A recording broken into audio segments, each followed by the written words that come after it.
আচ্ছা, কেউ একজন নামাজ পড়ে না কেন? আমি তোমার সম্পর্কে বলছি না, আমার প্রিয় ছেলে বা প্রিয় মেয়ে। শুধু প্রশ্নটি নিয়ে চিন্তা করো যে মানুষ কেন নামাজ পড়ে না।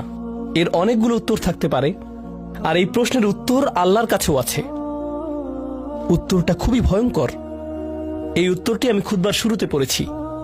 তিনি বলেন, ফালা সাদ্দাকা ওয়ালা সাল্লা ওয়ালাকিন কাযযাবা ওয়া তাওয়াল্লা। সে আসলে সত্য গ্রহণ করেনি এবং সে নামাজও পড়েনি। তিনি কাফের সম্পর্কে বলছিলেন।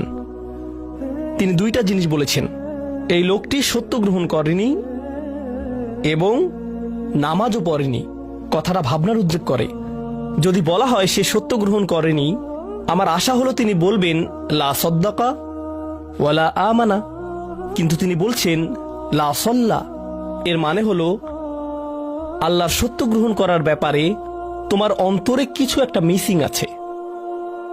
না না না, বাচ্চাটা বলে আমি আল্লাহকে বিশ্বাস করি, আমি মুসলিম।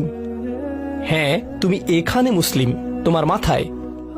কিন্তু এই সত্য তো শুধু তোমার মাথার জন্য না, এই সত্য তোমার অন্তরের জন্য। তুমি এখনো অনুভব করছো না যে ব্যাপারটা কেমন সিরিয়াস। তুমি এখনো উপলব্ধি করছো না যে এটা কি। মাঝে মাঝে কোনো বিষয় তুমি জানো হয়তো, কিন্তু এই নিয়ে চিন্তা করা থেকে পালিয়ে বেড়াও। এটা সত্য, তুমি জানো বিষয়টা কিন্তু চিন্তা করতে চাও না। আর তাই এটা যেহেতু মিসিং, ঠিক এই কারণে আমি সহজেই নামাজের কথা ভুলে যাই কখনো কখনো, এবং তুমিও ভুলে যাও কখনো কখনো। এমনটা ঘটে কারণ আমাদের অন্তর কিছুটা বিভ্রান্ত হয়ে পড়ে। দিনের এই সত্যতা, আল্লাহকে সেই সত্যটা, সেই অকাট্য সত্যটা আমাদের মস্তিষ্কের পেছনের কোনো একটা সেলফে গিয়ে পড়ে থাকে। আমরা অন্য কিছুতে ব্যস্ত হয়ে পড়ি এবং এই নিয়ে আর চিন্তা করি না। আল্লাহ এটাই বলেছেন। সুতরাং তোমার নামাজ পড়া আল্লাহর প্রয়োজন নেই। এমনকি তুমি যদি নামাজ পড়ো, আমি পড়তে বলছি এই কারণে, তখন কি করো? নামাজের জন্য কিভাবে নিয়ত করো? তখন আমি 4 রাকাত নামাজ পড়বো, দাঁড়ালাম, কারণ আমার আব্বা বারবার পড়তে বলছেন। আল্লাহু আকবার। নবী সাল্লাল্লাহু আলাইহি সাল্লাম আমাদের বলেছেন, নিয়ত সঠিক না হলে কাজের কোনো মূল্য থাকে না। ইন্নামাল আমালু বিন্নিয়াহ, ইন্নামাল আমালু বিন্নিয়াত। এমনকি যদি তুমি কাজটা করেও থাকো কিন্তু তোমার নিয়ত ছিল আমি শুধু তোমাকে বিরক্ত করি, এটাই তোমার নিয়ত, তখন এই নামাজ আমার যেমন কোনো উপকার করবে না, ঠিক তেমনি তোমারও কোনো উপকার করবে না। তোমার সত্যিকারের আন্তরিক নামাজ থেকে একমাত্র যে উপকৃত হবে সে হলো তুমি নিজে। এখন এটাই সেই প্রশ্নের উত্তর যে কেন একজন মানুষ নামাজ পড়ে না। আরো 2টা কথা তোমার সম্পর্কে বলতে চাই। তার মাঝে একটা হলো নামাজ পড়ার উদ্দেশ্য কি, কোন কারণে পড়ব। কারণ তুমি হয়তো ভাবছো নামাজ পড়ার উদ্দেশ্য হলো তুমি যেন জাহান্নামে না জ্বলো। নামাজ পড়ার উদ্দেশ্য হলো তুমি যদি নামাজ না পড়ো আল্লাহ তোমাকে ঘৃণা করবেন। নামাজ পড়ার উদ্দেশ্য হলো তুমি যদি নামাজ না পড়ো তুমি শাস্তি পাবে, অথবা তুমি আর মুসলিমই থাকবে না, ফেরেশতারা তোমাকে অভিশাপ দিবে। সমস্ত নেতিবাচক বিষয়। আল্লাহ ওই সমস্ত উদ্দেশ্যের কথা উল্লেখ করেননি। নেতিবাচক কিছু থেকে মুক্তি পাওয়া নামাজের মূল উদ্দেশ্য নয়। নামাজের মূল উদ্দেশ্য হলো ইতিবাচক কিছুর দিকে ছুটে চলা, এটাই নামাজের উদ্দেশ্য। এমন 2 ছাত্রের মধ্যে পার্থক্য জানো? একজন লেখাপড়া করে যেন সে ফেল না করে, আর অন্যজন লেখাপড়া করে কারণ সে ওই সাবজেক্টটা পড়তে ভালোবাসে। একজন ছাত্র পড়ালেখা করছে পজিটিভ কিছুর জন্য, আর অন্যজন পড়ালেখা করছে কারণ সে এমন কিছু থেকে বাঁচতে চাচ্ছে যা নেগেটিভ। একজন কর্মচারী তার চাকরিটাকে দারুণ ভালোবাসে, আর অন্য একজন কর্মচারী শুধু চায় সে যেন চাকরিটা না হারায়। তারা একই চাকরি করছে, একেবারে অভিন্ন চাকরি, কিন্তু একজন চাকরিটা করতে পেরে কি যে খুশি, কত যে আনন্দ তার, আর অন্যজন খুবই হতাশ, সবসময় মনমরা ভাব। কেন? কারণ তাদের একজন এটা করছে ক্ষতিকর কিছু থেকে মুক্তি পাওয়ার জন্য, আর অপরজন এটা করছে উপকারী কিছুর দিকে ছুটে চলার জন্য। আল্লাহ কোরআনে যখন আমাকে নামাজ সম্পর্কে বলেছেন যে কেন আমাদের নামাজ পড়া দরকার, তিনি মুসা আলাইহিস সালামকে এই উত্তরটা বলে দিয়েছেন যখন তিনি তার সাথে সাক্ষাৎ করেছিলেন। তিনি বলেছেন, আকিমিস সলাতা লিযিকরি, আর আমাকে স্মরণ করার উদ্দেশ্যে নামাজ কায়েম করো। তোমার নামাজ ঠিক রাখো যেন তুমি তোমার রবকে স্মরণ করতে পারো। আমি তোমাকে ইতিমধ্যে বলেছি যে তোমার আমার সম্পর্কটা খুবই সীমিত, কিন্তু তোমার সাথে আল্লাহর সম্পর্কটা অনেক আগে থেকে শুরু হয়েছিল, আর তার সাথে তোমার এই সম্পর্কটা অনন্তকাল ধরে বলবৎ থাকবে। তাই সেই সম্পর্কটির কথা স্মরণে আনা আবশ্যক, কারণ ভালো যত কিছু তোমার কাছে আসে তা আসে ওই সম্পর্কটা থেকেই। সামান্য কিছু ভালো জিনিস তোমার বাবার কাছ থেকে আসে, কিছু কিছু ভালো জিনিস, কিন্তু সকল ভালো জিনিস যা তোমার কাছে আসে তা আসে একমাত্র ওই সম্পর্কটির কারণে। যদি তুমি চাও সকল উপকারী জিনিস তোমার জীবনে অবস্থান করুক, তখন তোমাকে অবশ্যই তার কথা স্মরণ করতে হবে, যার নিকট থেকে সকল কল্যাণের আগমন ঘটে, যার নিকট থেকে সকল নিয়ামতের আগমন ঘটে, সকল রিজিকের আগমন ঘটে, সকল হেদায়েতের আগমন ঘটে। আর তাই আল্লাহ বলছেন, সর্বোত্তম যে উপায়ে তুমি এটা করবে তা হলো নামাজের মাধ্যমে তুমি আমাকে স্মরণ করবে। এজন্যই তোমার নামাজ পড়া দরকার। আচ্ছা, পরিশেষে এজন্যই তোমার এটা করা উচিত। কিন্তু তুমি এটা করছো বলেই সঠিক নিয়ত সহকারে আল্লাহ বলছেন, কেবল এখানেই শেষ নয়, এর কিছু উপকারিতাও আছে। কিছু ভালো জিনিস তোমার পথে আসবে যখন তুমি সত্যি সত্যি আল্লাহকে স্মরণ করবে। যখন তুমি আল্লাহকে স্মরণ করবে যেভাবে তিনি চান সেভাবে, আর যে উপায়ে তিনি চান তা হলো এই নামাজগুলোর মাধ্যমে।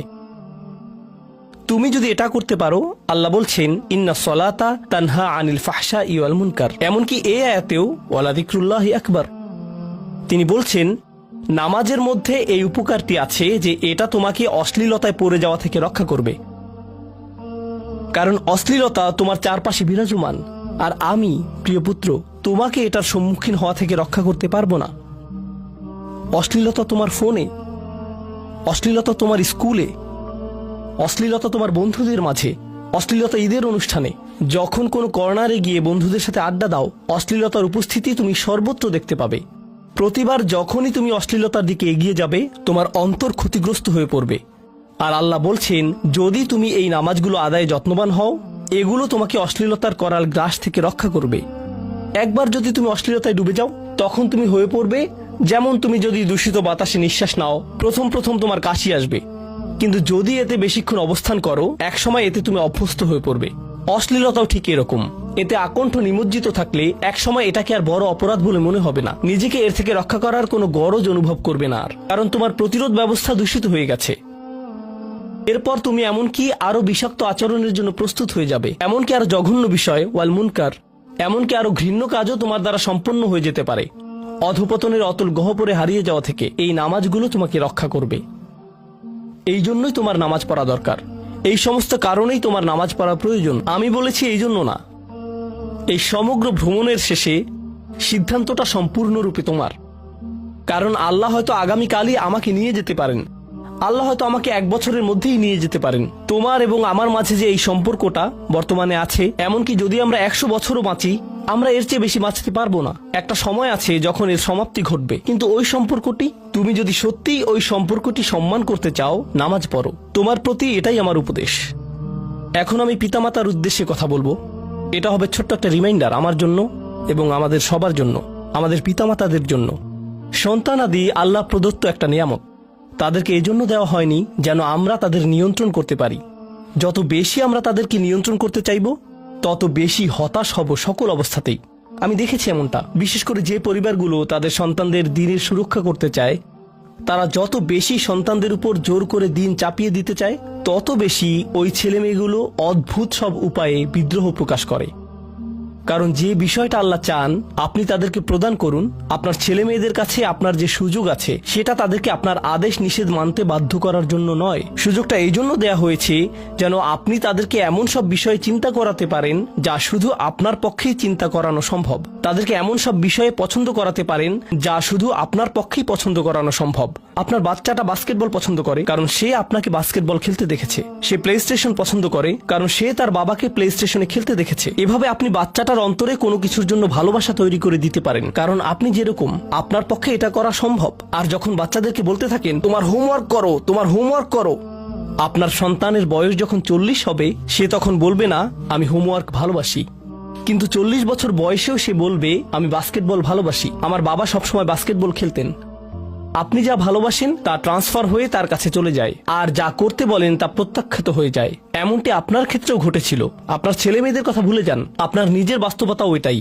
আপনার বাবার কিছু কিছু জিনিস যে আপনি এখনো পছন্দ করেন তা ভালোবাসার মাধ্যমে আপনার নিকট ট্রান্সফার হয়েছিল, আর আপনার বাবার ওই ব্যাপারগুলো আপনি অপছন্দ করতেন যা তিনি জোর করে আপনাকে গেলাতে চেয়েছিলেন। এখানে উপবিষ্ট প্রত্যেকের বাস্তবতা এটাই, শুধু সেগুলোই গ্রহণ করেছি যেগুলো ভালোবাসার মাধ্যমে হস্তান্তরিত হয়েছিল। ঠিক এই ইশারাটাই আমাদের পিতামাতাদেরকে দেয়া হয়েছে সূরাতুল ইসরার এই আয়াতে। রব্বির হামহুমা কামা রব্বায়ানি সগীরা। রব্বায়ানি মানে যখন তারবিয়া ব্যবহার করা হয় একটি চারা গাছ বড় করার জন্য, আপনাকে চারা গাছটির যত্ন নিতে হবে, এর সযত্নে প্রতিপালন করতে হবে। গাছটির প্রতি চিৎকার চেঁচামেচি করলে তো হবে না, তাড়াতাড়ি বড় হও, তাড়াতাড়ি লম্বা হও। আপনার একে সময় প্রদান করতে হবে। অনেক সময় পোকামাকড় এসে এর পাতাগুলো খেয়ে ফেলতে চাইবে, আপনাকে তখন পোকামাকড় সরিয়ে দিতে হবে। কখনো কখনো একটু কঠোর আচরণ করতে হবে, শুধু অতটুকুই যেন পোকামাকড় গুলো দূর হয়ে যায়। এরপর আবারও এতে পানি দিতে হবে। আমাদের বাচ্চাদের সাথে আমাদের উদাহরণটা ঠিক এমনই। ঠিক এ কারণেই আমরা আমাদের মাতা পিতার জন্য এই দোয়াটা করি। আমি দোয়া করছি আল্লাহ যেন আমাদের সন্তানদেরকে হেদায়েত দান করেন, যা শুধু তার পক্ষেই দেয়া সম্ভব। দোয়া করছি আল্লাহ তাদের অন্তরে ইস্তিকামা প্রদান করুন, যেন তারা তাদের জীবনে সঠিক সিদ্ধান্ত নিতে পারে। আরো দোয়া করছি আল্লাহ তাদেরকে ইব্রাহিম আলাইহিস সালামের দোয়ার মতো করুন, যা তিনি আমাদের সবার জন্য করেছিলেন। রব্বি জাআলনি মুকিমাস সলাতি ওয়া মিন যুররিয়াতি। হে আমার রব, আমাকে সালাত কায়েমকারী বানান এবং আমার বংশধরদের মধ্য থেকেও। আল্লাহ তাআলা এখানে উপস্থিত পিতামাতাদেরকে, আমাকে সহ সবাইকে এমন দৃষ্টান্তে পরিণত করুন যে আল্লাহকে ভালোবাসে এবং যে নামাজকে ভালোবাসে, যেন আমাদের ছেলেমেয়েরা নামাজের প্রেমে পড়ে যায় আমরা যেভাবে নামাজকে ভালোবাসি তা দেখে। বারাকাল্লাহু লি ওয়া লাকুম ফিল কুরআনিল হাকিম ওয়া নাফা'নি ওয়া ইয়্যাকুম বিল